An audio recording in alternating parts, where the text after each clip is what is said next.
وقال رسول الله صلى الله عليه وسلم اغتنم خمسا قبل خمس شبابك قبل هرمك وصحتك قبل سقمك وغناءك قبل فقرك وفراغك قبل شغرك وحياتك قبل موتك أو كما قال عليه الصلاة والسلام إن الله وملائكته يصلون على النبي يا أيها الذين آمنوا صلوا عليه وسلموا تسليما اللهم صل على محمد وعلى آل محمد كما صليت على إبراهيم وعلى آل إبراهيم إنك حميد مجيد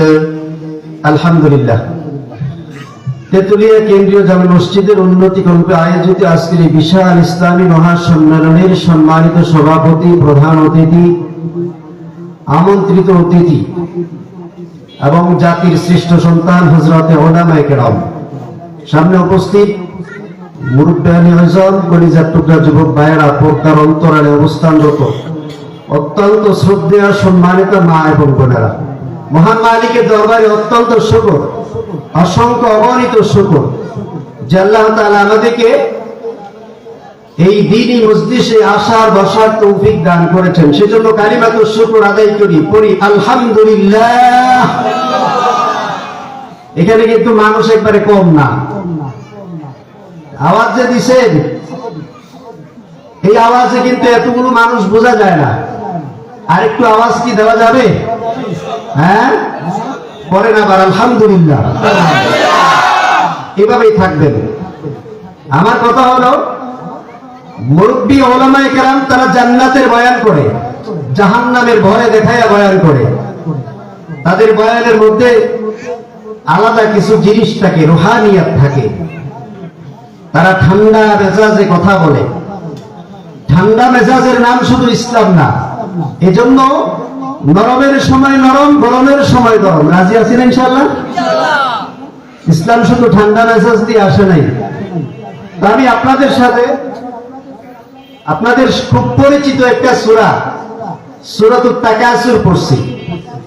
এই সূরাটা আপনারা সবাই পারেন এবং আমার সাথে হয়তো অনেকেই পড়ছেন।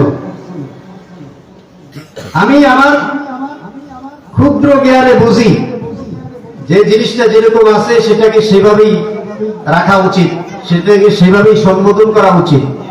মনে করেন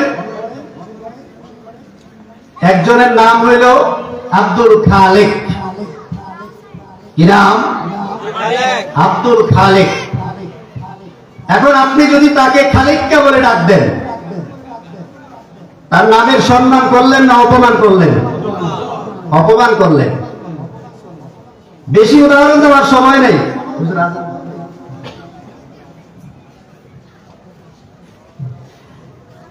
আপনি আব্দুল খালেককে যেহেতু খালেককে বলে ডাক দিছেন, তার নামের যেমন অপমান হয়েছে, আমি যে কোরআন পড়ছি, কোরআন কি সম্মানিত না অসম্মানিত?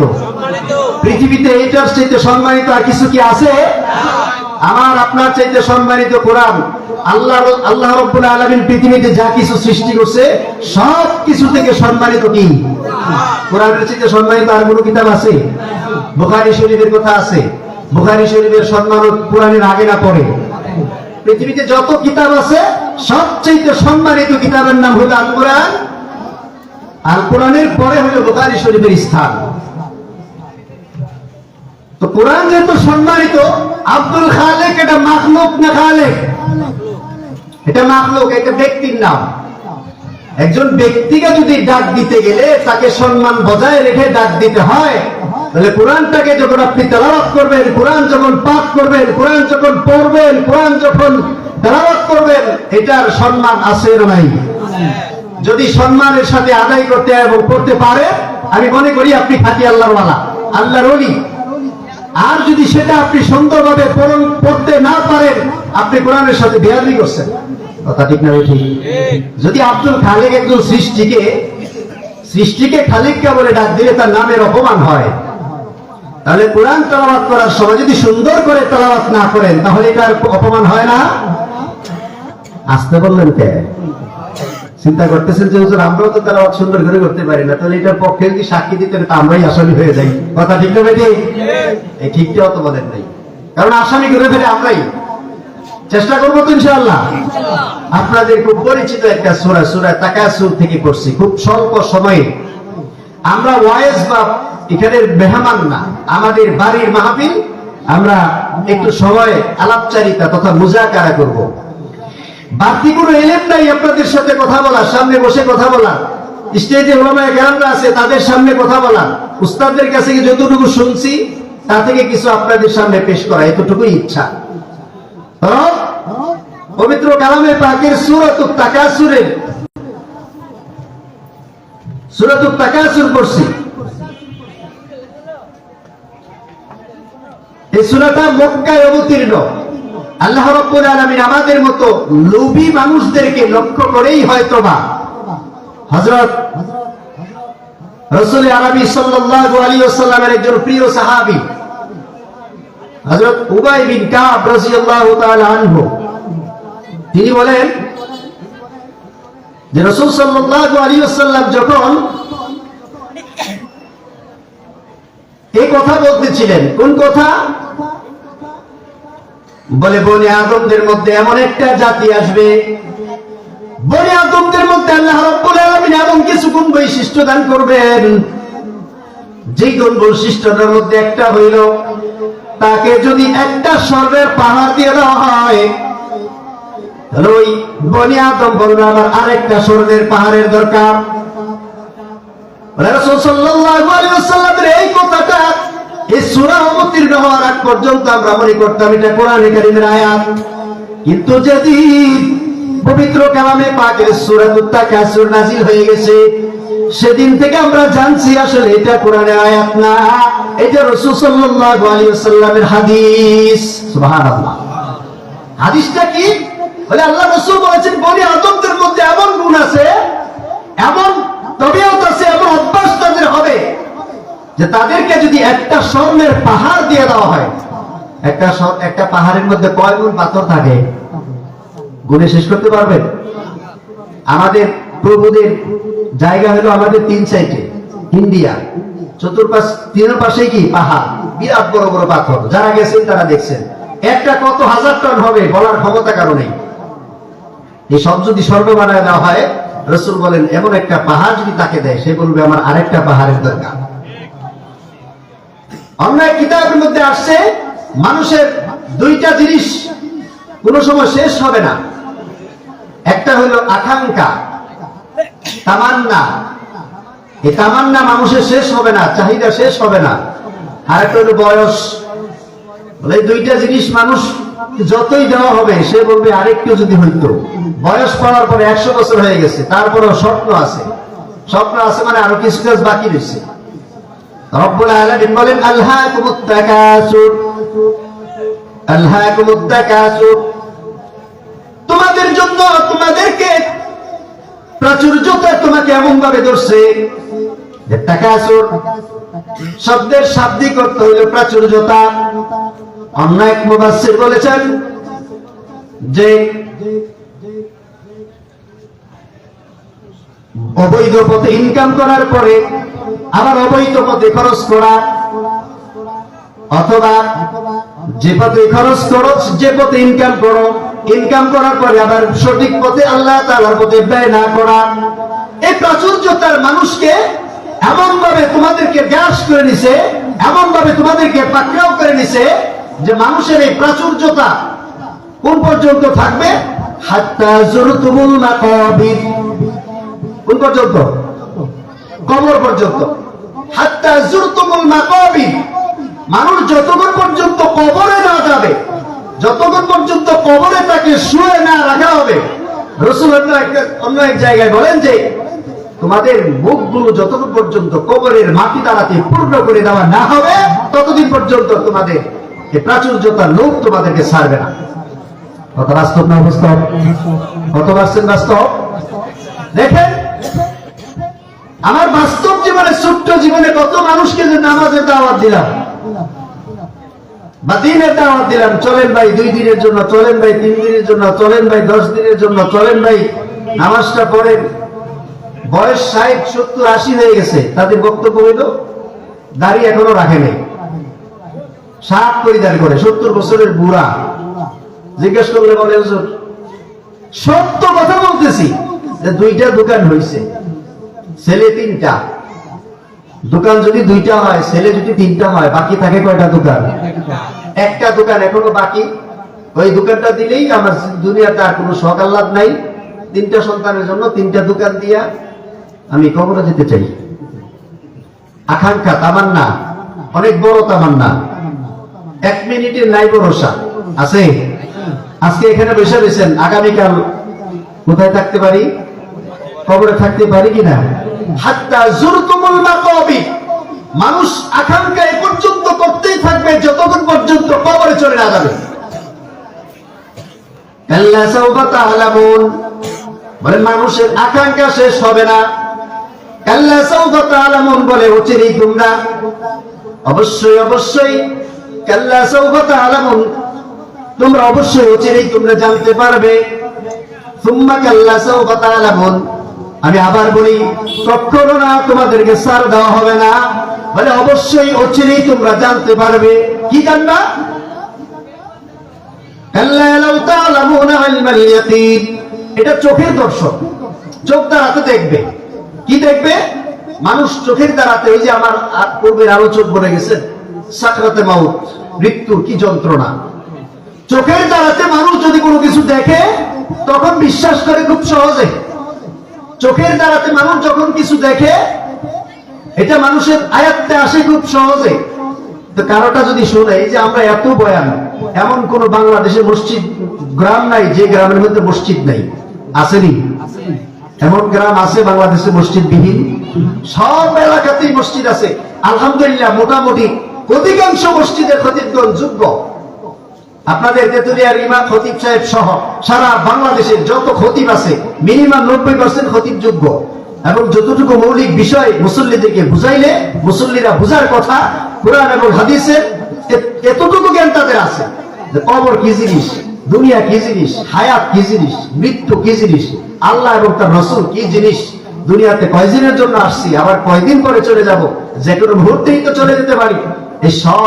এসব বিষয়গুলি, মৌলিক বিষয়গুলি প্রত্যেকটা খতিবের জ্ঞানে আছে। এই যে কথা বলা হইতেছে, মানুষ কি শুনতেছে না শোনার পরে আমল করতেছে, না বেআমলেই থাকতেছে? বেআমলেই থাকতেছে। তো আমি আয়াতের সূরার শুরু থেকে যদি হাত্তা জুরতুমুল মাকাবিরের কথা বলি, রাসূল আরবি সাল্লাল্লাহু আলাইহি ওয়াসাল্লামের হাদিস থেকে একটা হাদিস পড়ছি,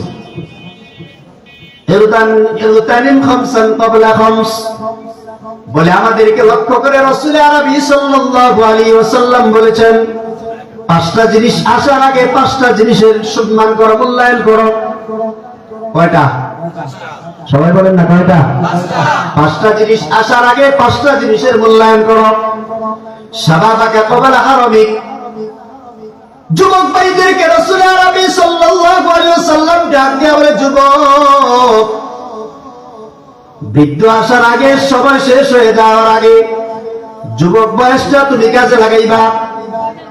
এবার বলে মানুষ অপকর্ম, অকর্ম, কুকর্ম যা কিছু করে বুইড়া হইলে করে না, জোয়ান বয়সে করে। তাহলে 1 নাম্বার কামটা, 1 নাম্বার যে কাজটা, রাসূলের 1 নাম্বার নির্দেশনাটা কি দুর্বল না শক্তিশালী? যুবক ভাই, এই যৌবন আল্লাহ রাব্বুল আলামিন তোমাকে দান করছে, যৌবনের হিসাব নিবেন কি নিবেন না? রব্বুল আলামিন এই আয়াতে, এই সূরার শেষের দিকে বলেছেন, সুম্মা লাতুসআলুন্না ইয়াওমাইযিন আনিন নাঈম। রব্বুল আলামিন বলেন, প্রত্যেকটা নিয়ামতের জবাব তোমার কাছ থেকে নিয়ে নেওয়া হবে। যুবক ভাই, আমার মতো যুবক যারা আছো, আজকে এই যুবকের চকবগের যৌন চকবগের যুবক হইয়া, এই যৌবনের যে উদারতা, যৌবনের যে টকবকতা তোমার মধ্যে আল্লাহ তাআলা দান করছে, তুমি এই শিকার, এই বুঝিও না যে আমাকে রব্বুল আলামিন যৌবন দান করছে, জীবন দান করছে, যুবক বানাইছে, তো বয়সও দান করছে, আর কোনো হিসাব হবে না।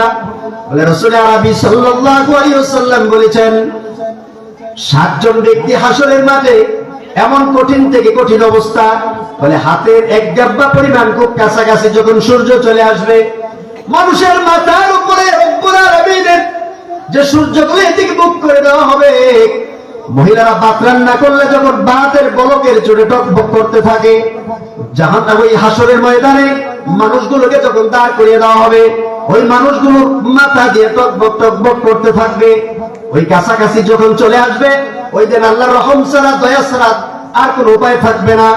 রাসূল বলেন হাসরে ওই কঠিন মুহূর্তে রহমতের ছায়ার নিচে জায়গা পাবে কয়জন? 7 জন। তার মধ্যে একজন হলো যুবক। ওই যুবক, যে যুবক যৌবন বয়সে গুনাহ করার জন্য যথেষ্ট তার ক্ষমতা আছে, কান দেওয়া হয়েছে ইন্নাস সামআ ওয়াল বাসারা ওয়াল ফুআদা কুল্লু উলাইকা কানা আনহু মাসউলা। রব্বুল আলামিনের পবিত্র কালামে পাকের মধ্যে একাধিক জায়গার মধ্যে কানের কথা আসছে, চোখের কথা আসছে, কলবের কথা আসছে। রব্বুল আলামিন একাধিক আয়াতের মধ্যে বলেছেন তোমাদের কান দেওয়া হয়েছে, কানের হিসাব নেওয়া হবে, চোখ দেওয়া হয়েছে, চোখের হিসাব নেওয়া হবে, কলব দেওয়া হয়েছে, কলবের হিসাব নেওয়া হবে। মানুষ যে জিনিসটি দ্বারাতে বেশি গুনাহ করে থাকে, ওই অঙ্গগুলোর থেকে অঙ্গগুলির নাম উল্লেখ করে আল্লাহ কোরআনে বলেছেন ইন্নাস সামআ ওয়াল বাসারা ওয়াল ফুআদা কুল্লু উলাইকা কানা আনহু মাসউলা। ওয়ালাকাদ যারানা লিজাহান্নামা কাসীরাম মিনাল জিন ওয়াল ইনস জাআলহুমা তাহতা আকদামিনা ওয়ালাকাদ যারানা লিজাহান্নামা। রব্বুল আলামিন বলেন অধিকাংশ মানুষদেরকেই আমি জাহান্নামের অধিকাংশ মানুষদেরকেই এবং জিন জাতিদেরকে জাহান্নামে নেওয়া হবে। কত পার্সেন্ট? আকসার কাসীরাম মিনাল জিন্নি ওয়াল ইনস। অধিকাংশ জিন এবং ইনসানদেরকে জাহান্নামে নেওয়া হবে। কেন? বলে তাদেরকে কান দেওয়া হয়েছিল, তারা শুনে নাই।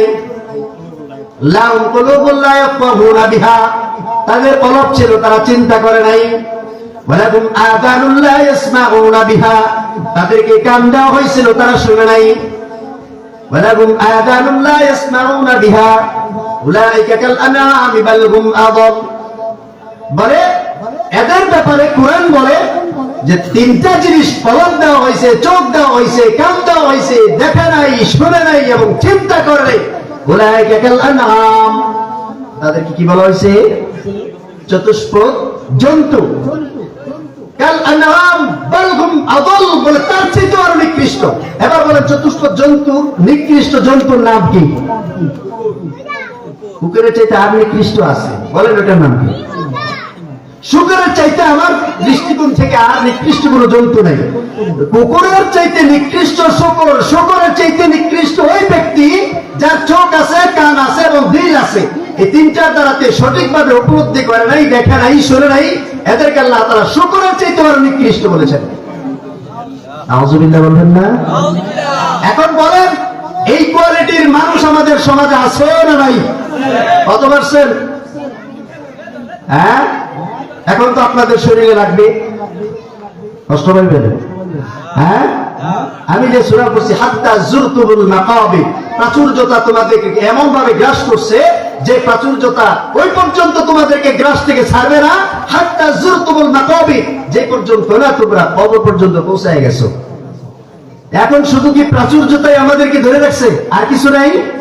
আরো বহু জিনিস আছে। বর্তমান প্রচলিত রাজনীতি আমাদেরকে কিভাবে ধরছে? প্রচলিত রাজনীতি আমাদের বর্তমানে আমাদেরকে সবচেয়ে বেশি বিপদগামী করতেছে। কথা ঠিক না ঠিক? সবচেয়ে বিপদগামী করতেছে প্রচলিত রাজনীতি বাংলাদেশে। একজন যায় আরেকজন আসে, একজন যাওয়ার পরে আরেকজন আইসা যা তিনি করে গেছে তিনিও তাই করে। আগের জন করে গেছে 10%, উনি আয় করে 15%। কথা ঠিক না ঠিক? আপনারা তো সব নেতার দেশের মানুষ, বিপদ হবে না তো আবার?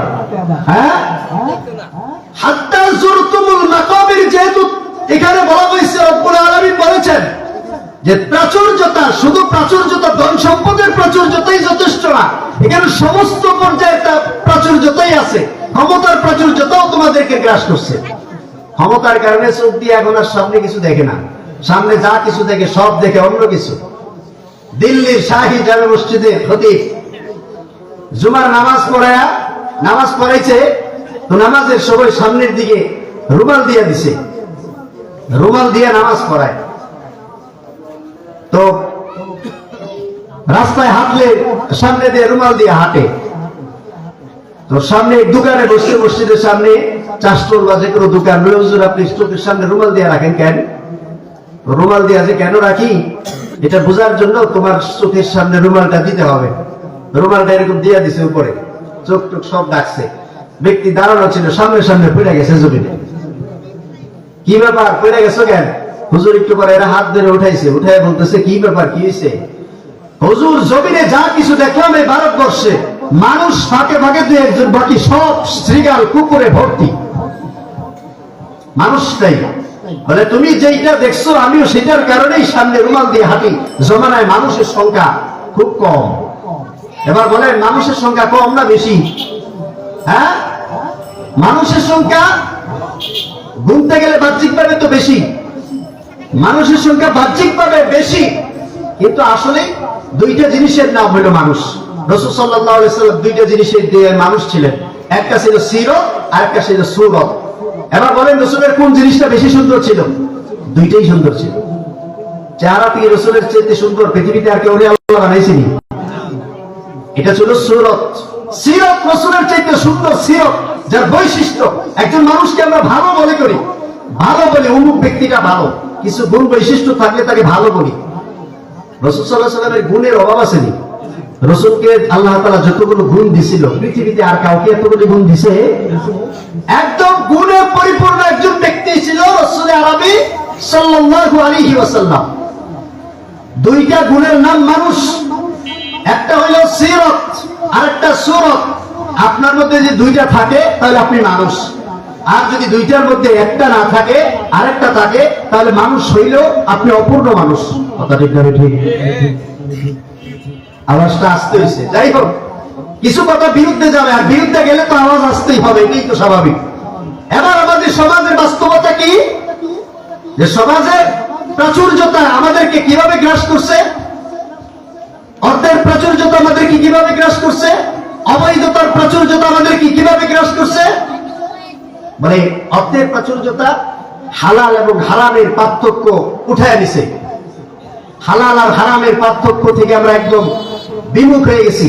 হালাল আর হারামের পার্থক্য আমাদের সামনে এখন নাই, না থাকার কারণে এই প্রাচুর্যতারা আমাদেরকে গ্রাস করে ফেলছে। রাসূল সাল্লাল্লাহু আলাইহি ওয়াসাল্লামের জামানায় অর্থ সম্পদ ছিল না? ছিল না? ছিল না? রাসূল সাল্লাল্লাহু আলাইহি ওয়াসাল্লামের যদি ইনকাম করার ইচ্ছা থাকতো, রাসূলের চাইতে বড় লোক ব্যবসায়ী একজন সেই কালের বড় 10 জন বা 3 জন 4 জনের বড় লোকের মধ্যে একজনকে বিবাহ করেছেন। নাম কি? খাদিজাতুল কুবরা রাদিয়াল্লাহু তাআলা আনহা। রাসূল সাল্লাল্লাহু আলাইহি ওয়াসাল্লামের খুব কাছে একদম প্রিয় স্ত্রী। তৎকালীন জমানার সবচেয়ে বড় লোকদের মধ্যে তিনি একজন বড় লোক ব্যবসায়ী। প্রাচুর্যতা আমাদের কিভাবে গ্রাস করছে? রাসূল সাল্লাল্লাহু আলাইহি ওয়াসাল্লামের এত বড় ইতিহাস বলা উদ্দেশ্য না। খাদিজাতুল কুবরা কোটি কোটি টাকার মালিক তৎকালীন জমানায়। খাদিজাতুল কুবরাকে রাসূল বিবাহ করার পরে সব সম্পত্তি রাসূলের কদমে সুপর্দ করে দিয়েছে। সুবহানাল্লাহ বলেন না? রাসূল সাল্লাল্লাহু আলাইহি ওয়াসাল্লাম খাদিজাতুল কুবরাকে বলেন, খাদিজা তুমি যে সব সম্পত্তি আমাকে দিয়ে দিলা, আমার কাছ থেকে তো অনুমতি নাও নাই। খাদিজাতুল কুবরা বলে, পয়গম্বর, ও মুহাম্মদ আমার প্রাণের স্বামী, আপনার কদম আমার বাড়িতে পড়ার পর থেকে তো আমার ব্যবসার মধ্যে শুধু লাভ আর লাভ। যেহেতু আপনার কদম আমার বাড়িতে পড়ার পরে আপনার কদমের বরকতে আমার ব্যবসার মধ্যে লাভ হয়েছে, এজন্য সব আমি আপনার কদমের মধ্যে কুরবানি করে দিলাম। আপনার যা খুশি আপনি করতে থাকেন। সুবহানাল্লাহ বলুন। রাসূল আরবি সাল্লাল্লাহু আলাইহি ওয়াসাল্লাম শেষের জীবনের ইতিহাস, মদিনার জীবনের ইতিহাস বলে, শেষের দিকে রাসূল সাল্লাল্লাহু আলাইহি ওয়াসাল্লাম রাত্রে বেলা ঘুমাইছে যে আমরা পাটির মধ্যে ঘুমাই, পিঠের মধ্যে দাগ পড়ে গেছে। উসমান রাদিয়াল্লাহু তাআলা বড় লোক সাহাবী, আয়েশা বলতেছে, পয়গম্বর আপনি যদি অনুমতি দেন আমাদের বাসায় একটা তোষক আপনাকে বানায় দেই। রাসূল বলে, আলী উসমান, আমাকে রব্বুল আলামিন শান্তির জন্য দুনিয়াতে পাঠায় নাই, আরাম করার জন্য জমিনে আমাকে পাঠায় নাই। সুতরাং আমার দরকার নাই জাজিনের, দরকার নাই তোষকের। এটাই আমার জীবন, এটাই আমার পছন্দের, এটার দ্বারাতেই আমার রব আমার প্রতি সন্তুষ্ট। সুবহানাল্লাহ। রাসূলের ধন সম্পদ কম ছিল না বেশি? আল্লাহর নবী মুহাম্মদুর রাসূলুল্লাহ সাল্লাল্লাহু আলাইহি ওয়াসাল্লামকে আল্লাহ বলেছেন, পয়গম্বর আপনি কি চান? আপনি যদি চান প্রাচুর্যতা, দুনিয়াতে সম্পদ, আপনি যদি চান এই পাহাড়ে যা কিছু আছে আমি সব আপনার জন্য স্বর্ণ বানায় দেই। সুবহানাল্লাহ। কি বানায় দেই? কি বানায় দেই? কি চাইছে? বলে মালিক আমার প্রাচুর্যতার দরকার নেই, স্বর্ণের পাহাড়ের দরকার নাই, আমার মালিকের সন্তুষ্টি আমার জন্য সবচেয়ে বড় দরকার। এখন আমাদের কি দরকার?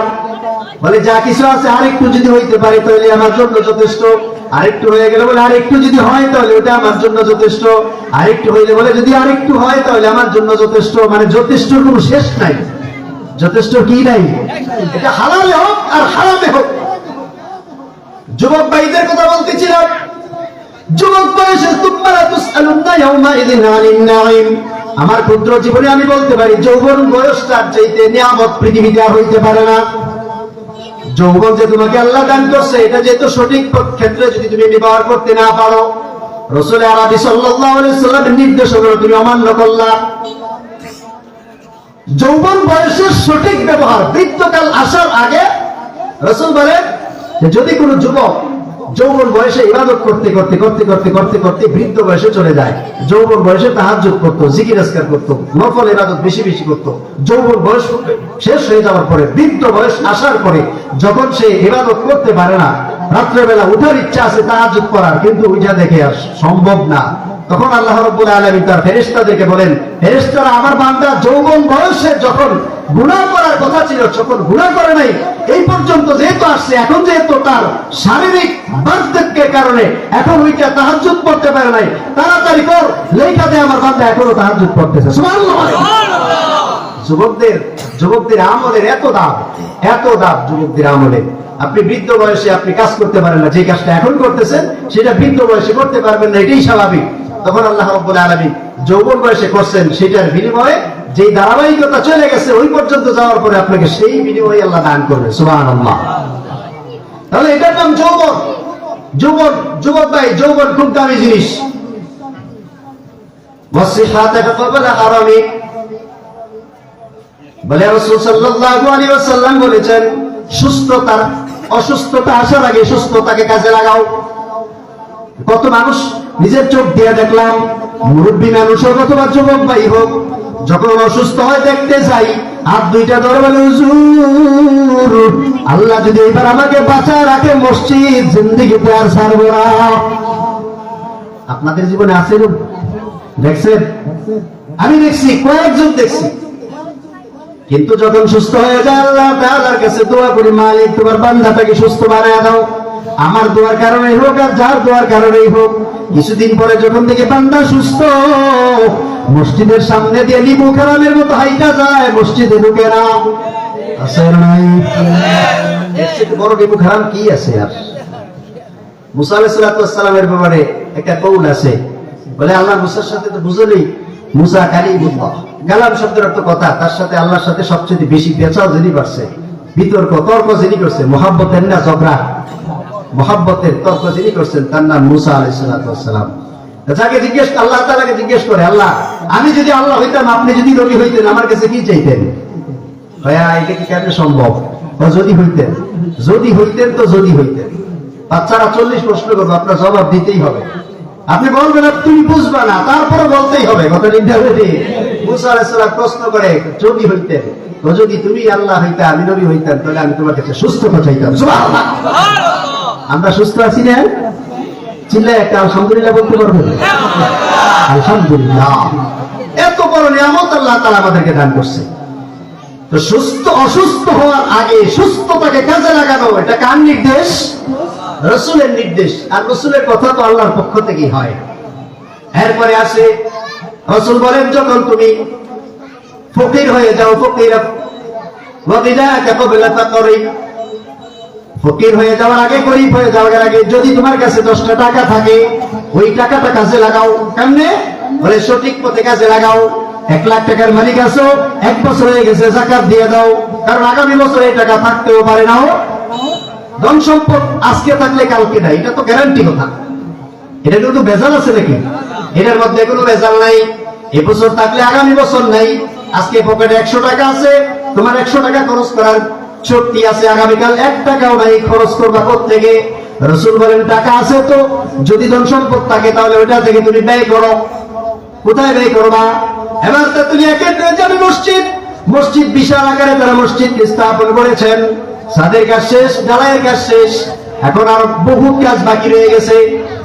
এখন তেতুলিয়া সহ আমার বড়দিয়া সহ আশেপাশে চানগাঁও পাইকারদি সহ যত গ্রাম আছে আশেপাশে সবার দায়িত্ব হইল মসজিদকে কিভাবে সুন্দর করে করা যায়। তার জন্য যদি পারি 10টা টাকা হইলেও দিয়া সহযোগিতা করা না করা। আসরের দিন রব্বুল আলামিন যদি তোমাকে জিজ্ঞেস করে তেতুলিয়া মসজিদের জন্য তোমার কাছে যাওয়া হয়েছে, তেতুলিয়া মসজিদকে নির্মাণ করার জন্য, সুন্দরভাবে সাজানোর জন্য তোমার কাছে যাওয়া হয়েছিল, তুমি কয় টাকা দিছ? তেতুলিয়া বড়দিয়া এবং পাইকারদি চানগাঁও কাঠালিয়া আমার আশেপাশে যত মহল্লা আছে সবার কাছে যার কাছে যাওয়া হয়েছে, যদি তোমার কাছে যাওয়া হয়, যদি 10টা টাকাও যদি দিয়ে না থাকো এবং যদি তোমার কাছে টাকা থাকে, বন্ধু তুমি আল্লাহর কাছে কি জবাব দিবা যে আমার ঘরের জন্য 10 টাকা দেশ নাই, ঘরের জন্য আসছিল টাকা দেশ নাই? তার মানে আমরা কি টাকা পয়সাটা সঠিকভাবে ব্যবহার করলাম না বেঠিক পথে? ভালো কাজ, শুধু মসজিদ না, যেহেতু আজকে উন্নতি করবে মসজিদের, এই জন্য মসজিদের কথা বলতেছি। আবার প্যাস লাগায় না কালকে যে শুধু মসজিদের কথাই আইব। মানুষ তো কথা আগা গোড়া না বুঝা খালি হুজুরদের বিরুদ্ধে সমালোচনা করে, মানে আগা গোড়া নাই আর কি। তো এইটা কইছে তাহলে এইটা কি? আরে গাদা ওইটা কি? ওইটার পরে কথা আছে তো, তুমি বুঝোস না তো, না বুঝা সমালোচনা করস কেন? সমালোচনা করতে সহজ না কঠিন? হ্যাঁ, পৃথিবীতে সবচেয়ে সহজ কাজ হলো সমালোচনা করা। আলেমদের সমালোচনা করা তো আল্লাহর রহমত।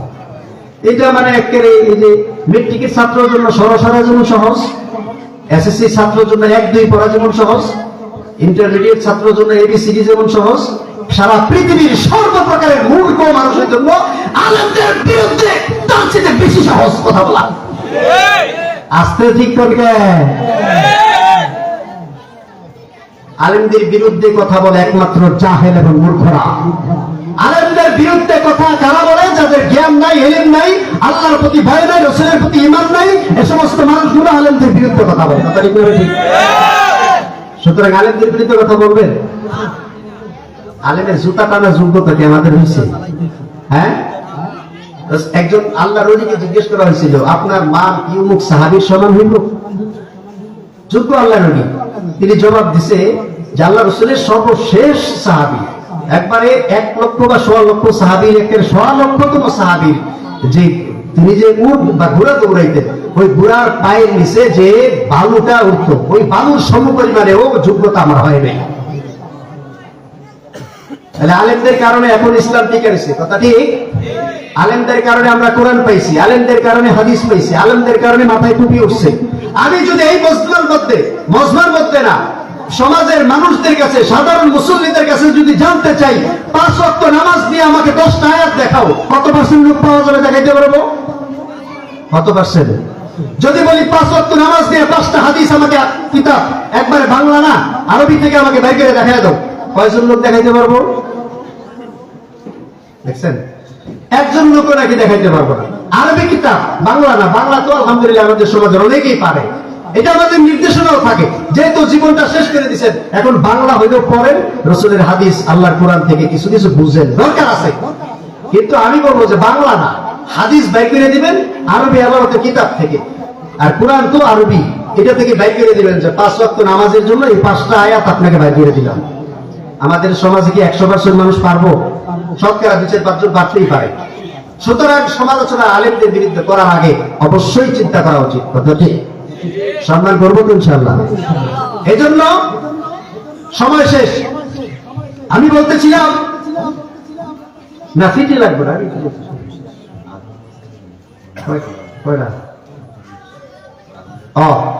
আচ্ছা ইনশাআল্লাহ। তা বলতেছিলাম যে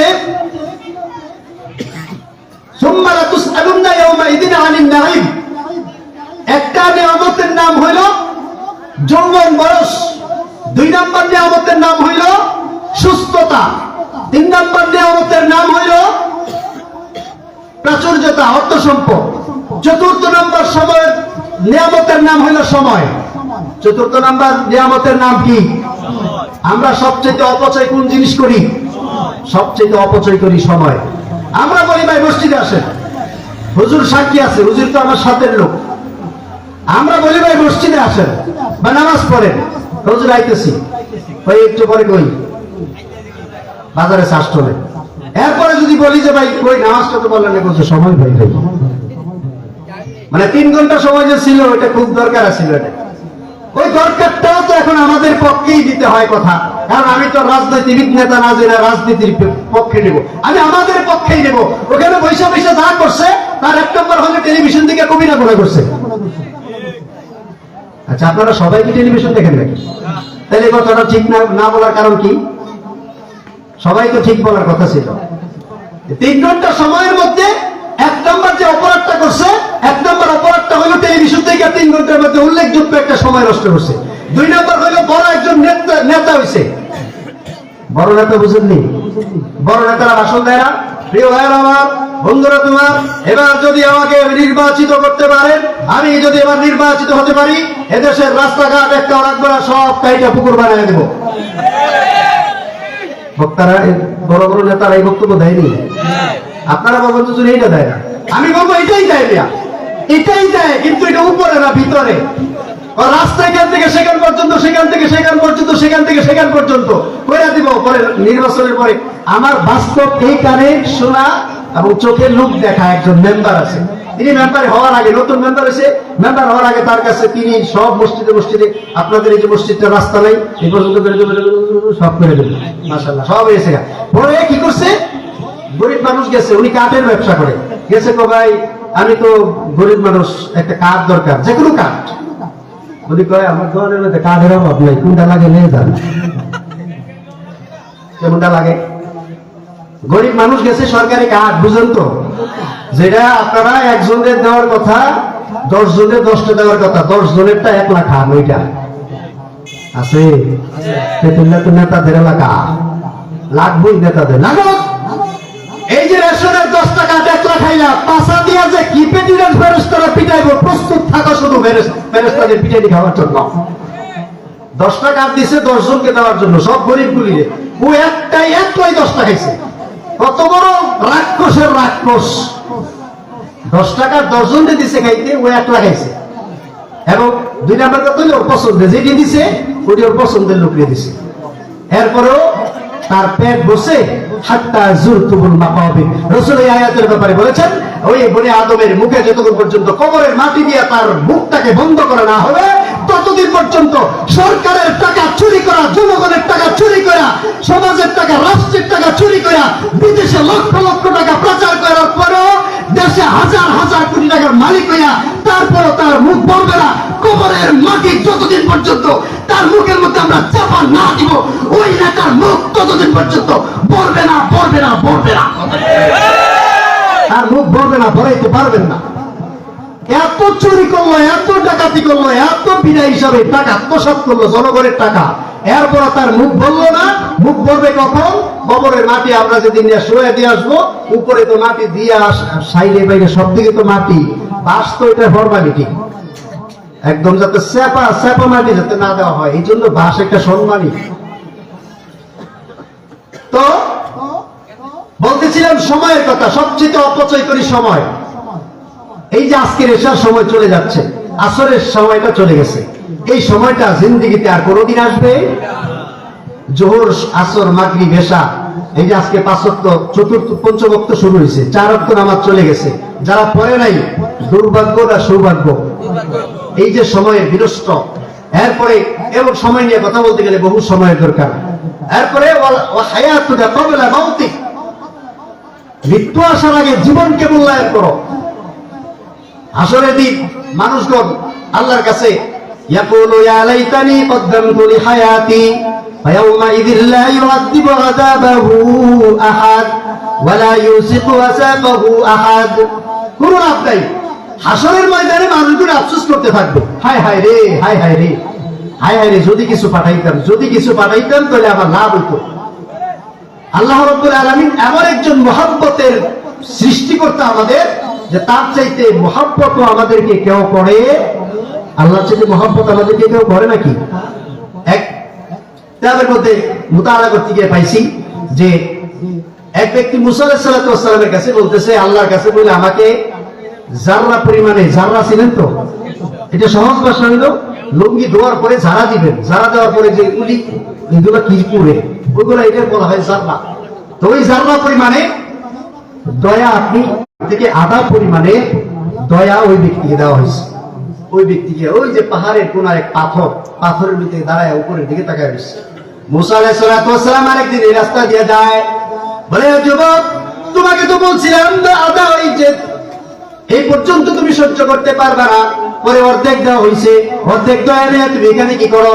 বলে পয়গম্বর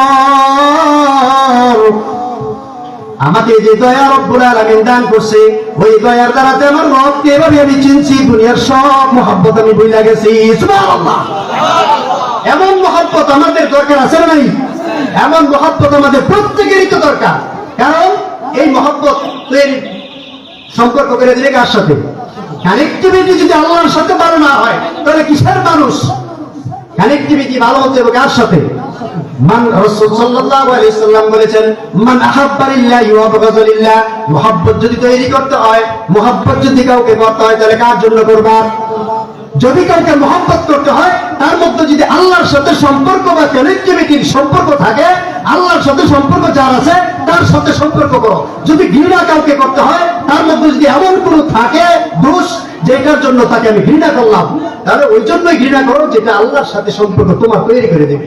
আল্লাহ সম্পর্ক করলেও আল্লাহর জন্য করো, সম্পর্ক ছিন্ন করলেও যদি ঘৃণা করো তারপরও কার জন্য? আল্লাহর জন্য করো। বলে হায়াত শেষ হয়ে যাওয়ার আগে, মৃত্যুর পরে আফসোস করে লাভ নাই। অন্য এক আয়াতের মধ্যে আসছে, সময় নেই, অন্য এক আয়াতের মধ্যে আসছে রব্বুল আলামিন বলেন বান্দাগুলো হাসরের দিন বলবে, আল্লাহ আমাকে একটু জমিনে পাঠায় দাও, আমি এক ওয়াক্ত নামাজ কাজা করব না, একমাত্র লা ইলাহা ইল্লাল্লাহু মুহাম্মাদুর রাসূলুল্লাহ। জমিনে যদি জীবন দেওয়া দরকার হয় জীবন দিব, যদি মাল দেওয়া দরকার হয় মাল দিব, যদি সম্পদ দেওয়া দরকার হয় সম্পদ দিব, যা কিছু দরকার রব্বুল আলামিন সব কইরা যতদিন পর্যন্ত তোমাকে রাজি খুশি করতে না পারবো ততদিন পর্যন্ত কবরে আসবো না। কিন্তু কাম হইব না। হ্যাঁ, কোরআনে কারীমের এক আয়াতের মধ্যে এরকম আল্লাহ রাব্বুল আলামিনের কাছে তারা চাইবে, কিন্তু আল্লাহ তাআলা বলবেন বহুত আওয়ালাম নুআমবিরকুম মা ইয়াতাযাক্কারু ফীহি মান তাযাক্কারা ওয়া জাআকুমুন নাযীর। আওয়ালাম নুআমবিরকুম মা ইয়াতাযাক্কারু ফীহি মান তাযাক্কারা ওয়া জাআকুমুন নাযীর। বলে তোমাদেরকে বহু সময় দেওয়া হয়েছে। 70 বছর সময় কি কম না বেশি? অনেক সময়। 70 বছরও যেহেতু কিছু করতে পারে নাই, এখন যদি পাঠায় 70,000 বছর পাইলো কিছুই করতে পারবে না। যেহেতু তোমার জন্য অনেক সতর্ককারী এসেছিল, কিন্তু তাদের কথা তুমি কর্ণপাত করো নাই। তেতুলিয়া মসজিদে প্রতি জুমাই যা আলোচনা করে এই পর্যন্ত কেউ তেতুলিয়া যারা আছেন তারা বলতে পারবেন হুজুরের কয়খানি জমিন আছে বাড়িতে? বলতে পারবেন? হুজুরের বাড়ির বাউন্ডারিটা কয়খানি বলতে পারবেন? হুজুরের বাড়ি কয়তলা? যারা গেছেন তাদের হিসাব আলাদা, তারা গেছেন এরা তো হিসাব। কিন্তু মসজিদের বয়ানে যারা শুনেন, যারা জান নাই তারা তো বলতে পারবেন না যে বাড়িতে কয়খানি জমি। কেন জানবেন না? কারণ মেম্বারের মধ্যে পয়সা হুজুর কোনদিন তার আত্মজীবনে বলে নাই, মেম্বারের মধ্যে পয়সা তার নিজের প্রাচুর্যতার কথা বলে নাই, তার আত্মজীবন নিয়ে কথা বলে নাই, তিনি কতকারী সম্পত্তির মালিক সেটা বলে নাই, কত লক্ষ টাকা ব্যাংকে আছে সেটা বলে নাই, তার নেতাকে সেটা বলে নাই, তার আত্মপরিচয় নিয়ে, তার ব্যক্তি পরিবার নিয়ে, তার সমাজ নিয়ে, তার এই রাষ্ট্র নিয়ে, তার ব্যক্তিগত কিছু কেউ বলে নাই। যা কিছু বলছে সারা কিছু এই পর্যন্ত বয়ান করছে, যা কিছু এই পর্যন্ত লেকচার দিছে, সব কিছুর জন্য তেতুলিয়ার প্রত্যেকটা মুসলমানকে কিভাবে নাজাত দিয়ে জান্নাতে নেওয়া যায়, জাহান্নাম থেকে মুক্তি দেওয়া যায়, আল্লাহকে কিভাবে পরিচয় করে দেওয়া যায়, আল্লাহ রাসূলের সাথে কিভাবে তার সম্পর্ক তৈরি করে দেওয়া যায়, আল্লাহর কোরআনের সাথে কিভাবে তার মহব্বত তৈরি করে দেওয়া যায়, সাহাবীদের জীবনের সাথে তাদের জীবনটাকে কিভাবে সুন্দর করে সাজানো যায়, সেই কথাগুলো পর্যন্ত করছে। কথা ঠিক না ঠিক? এই পর্যন্ত ধীরে সাক্ষী বুকে হাত দিয়ে কয়জন লোক বলতে পারবে যে হুজুর আমাদের হুজুরের বয়ান শোনার সাথে সাথে আমি এই যে গুনাহ ছাড়ছিলাম আমার জিন্দেগিতে গুনাহ করে নাই? বলতে পারবে 2-4 জন? কেন? বলে কেন? তার উত্তর হইল আমরা প্রথম যে সমস্যাটায় আমরা ভুগতেছি সেটা হলো লা ইলাহা ইল্লাল্লাহ আমরা সঠিকভাবে মানতে পারি নাই। বলে আমাদের মুসলমান হয়েছে, আত্মসমর্পণ করছে আল্লাহর কাছে। আল্লাহর কাছে আত্মসমর্পণ করার উদ্দেশ্য হইল, মালিক সব কিছু চাইরা দিয়ে তোমার কাছে আত্মসমর্পণ করলাম। আত্মসমর্পণ করার উদ্দেশ্য হইল, এই পর্যন্ত যা অপরাধ করছি সব কিছু আমি স্বীকার করে নিলাম। দুই নাম্বার উদ্দেশ্য হইল, এই পর্যন্ত জীবনে যতদিন দুনিয়াতে তুমি বাঁচায় রাখবা, যতদিন বেঁচে থাকবো ততদিন পর্যন্ত আমাকে, যতদিন তুমি বাঁচায় রাখবা ততদিন পর্যন্ত তোমার পছন্দ হয় না তোমার অপছন্দ হয়, তোমার রেজামন্দি নাই তোমার রেজামন্দি না হয়, এমন একটা কাজ জিন্দেগিতে আর কোনোদিন আমি করব না। সুবহানাল্লাহ। এটার নাম হলো মুসলিম মিয়া। আল্লাহর পছন্দই আমার পছন্দ, আল্লাহ চাই এটাই আমার চাওয়া। আল্লাহর পছন্দ আছে, আমার যুক্তিটা ধরেন, আমার যুক্তিকে আমি গুল্লি মারি, আমার আল্লাহর পছন্দ এটা জায়েজ আমি করব, আল্লাহর পছন্দ এটা না জায়েজ আমি ছাড়বো, আল্লাহর পছন্দ এটা হালাল এটা করব, আল্লাহর পছন্দ এটা হারাম আমি ছাড়বো। রাজি আছি ইনশাআল্লাহ। আল্লাহ তাআলা আমাদের সকলকে আমি খুব বড় বক্তাদের কথা বাদ দিলাম, আমার তেতুলিয়া এবং আশেপাশে যারা উপস্থিত হয়েছেন, আপনাদের মসজিদের খতিব সাহেবের কথা মানবেন তো? মানবেন? রাজি আছেন? এখানেও দুর্বল, এটা তো সামনে, অতীতের কথা তো আর বলি নাই। অতীতে যে একটু আগে গালাগালি করলাম যে সবকিছু সরকারি মাল আত্মসাৎ করে সব খাইছে, এটা তো ঠিক আসতে কইছেন, এটা তো অসুবিধা নেই, কিন্তু সামনের জন্য নিয়োগ করবেন। যদি আমার মসজিদের খতিব সাহেব যা বলবে যতটুকু সম্ভব, যদি যাকাতের কথা বলে তাহলে যাকাত যদি আমার উপর ফরজ হয় আমি দিয়ে দিব, যদি নামাজের কথা বলে, যদি নামাজ আমার উপর ফরজ থাকে আমি অবশ্যই করব, যদি মা বাবার খেদমতের কথা বলে, মা বাপ যদি আমার বেঁচে থাকে তাহলে অবশ্যই আমি মা বাবার খেদমত করব, যদি আলেমদেরকে সম্মান করার কথা বলে, আলেম যদি আমার সামনে আসে অবশ্যই আমি আলেমদেরকে সম্মান করব, যদি কোরআন শিক্ষা করার কথা বলে, আমার যদি জ্ঞান শক্তি থাকে আমি আলেমদের কাছ থেকে কোরআন শিখবো, যদি হাদিস শিক্ষা করার কথা বলে, যদি আমার সম্ভব হয় আমি ইমাম সাহেবের কাছ থেকে হাদিস শিখবো। এমন যতগুলো নির্দেশনা আছে যেগুলো মানা সম্ভব, এই সমস্ত কথা যদি আপনার খতিব সাহেব, আপনার ইমাম সাহেব, আপনার হুজুর সাহেব, আপনার বক্তা সাহেব আপনাকে অনুরোধ করে, আপনাকে বিনয়ের সাথে বলে, আপনার পায়ে হাত দিয়ে বলে, আপনাকে করজোর করে বলে, মানবেন? রাজি আছেন ইনশাআল্লাহ? সবাই ইনশাআল্লাহ না কয়েকজন ইনশাআল্লাহ? নারায়ে তাকবীর। আলহামদুলিল্লাহ। আল্লাহ তাআলা তেতুলিয়ার এই মজমাকে কবুল করুক, মজমার প্রত্যেকটা আলোচককে সেভাবে কথাগুলো বলার তৌফিক দেখ যে কথাটা দ্বারা উম্মাহ অনুগ্রহকে উপকার হবে, উম্মাহ জাহান্নাম থেকে বাঁচিয়া জান্নাতমুখী হবে, উম্মাহ সব কিছু বাতিল ফেরকা থেকে ফিরে একমাত্র একমুখী হবে আহলে সুন্নাত ওয়াল জামাত। নারায়ে তাকবীর। আমরা সবাই এক বাক্যে থাকতে চাই, ওয়াতাসিমু বিহাবিলিল্লাহি জামিআ। আমাদের কোনো ভেদাভেদ নাই। রব আমাদের কয়জন? রাসূল আমাদের কয়জন? কোরআন আমাদের কয়টা? হাদিস আমাদের কয়টা? যদি সব কিছু একই হয় তাহলে আমাদের মধ্যে আর কোনো ভেদাভেদ থাকতে পারে না, ভেদাভেদ থাকবে না। আমরা ভাই ভাই, আপনারা অযথা কেন মারামারি করতেছেন? আমরা আপনাদেরকে অন্ধকার দেখাবো না। দুনিয়ার নেতারা জনগণকে 500 টাকা দেয়, মারামারি করে যায়, আরেকজনের হুতায় তুই এক অবস্থান। কিন্তু আপনাদের ইমাম সাহেব কোনোদিন বলছেন এই কথা? সুতরাং আপনাদের ইমাম সাহেব আসল নেতা। আপনাদের ইমাম সাহেব বলছেন ওখান থেকে 10,000 টাকা যদি না দেয় গালাবি, বলছেনি কোনোদিন? যদি না পেলে থাকে তাহলে আপনার নেতা এটা আসল নেতা। আপনার নেতা কি কোনোদিন বলছেন অমুক সেরিডারে তৈরি নেতা যা ইচ্ছা কর, বলছেনি কোনোদিন? যদি এই সমস্ত কোনো নেতা বলে থাকে ওটা আসল নেতা না এটা আসল নেতা? কথা কি ঠিক না বেঠিক? বানিয়ে বলছি নাকি? মদের বার নিয়ে অমুক জায়গায় থাক, 2টা সেরি নিয়ে আয়, নাচানাচি হবে, পার্টি হবে, কথা ঠিক না বেঠিক? নেতা যারা আছেন হেরাও ঠিক, নেতা যারা আছে হেরাও ঠিক নেই। হ্যাঁ, আল্লাহ তাআলা আমাদেরকে হেফাজত করুন, বলেন আমিন।